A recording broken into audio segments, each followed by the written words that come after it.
Qiyamətdə bir döngə var ki, orada insanların haqları soruşulacaq. Haqlar. Bir ən çətin an budur ki, əlvi qaldıracaq, kimin bundan nə tələbi var gəlsin. Onda insan yerin altına girmək istəyəcək. Qeybətlərin hesabını cəmaat istəyəcək səndən. Danışdığın sözlərin hesabını, qəlb sındırmısan onların hesabını. Hamısını istəyəcəklər. Bir arif deyir ki, Allah ərhəmər rahimindir oğlum, oğluna deyir. Allahla öz hesabın asan olacaq, amma cəmaat ərhəmər rahimin deyil. Cəmaat rəhimlərin rəhimlisi deyil. Cəmaat haqqını istəyəcək. Özdə halal elə qardaşım, burada deyirlər, nə gəldi eləyirsə ki, halal elə qardaşım. Mən də deyirəm, mənə müraciət eləməyə heç ehtiyac yoxdur. Mən halal eləmişəm hamısını.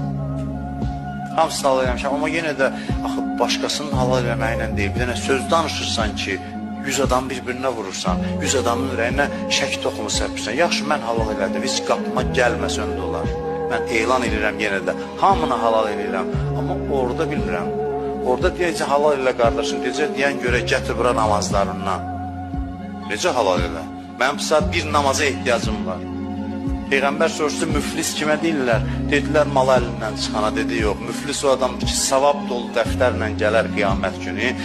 Elədiyi cəmaata vurduğu ziyanların əvəzində birinə namazından verər, birinə orucundan, deyərlər, qeybət eləmsən, namazı verər, deyərlər, haqqını tapdalamsan.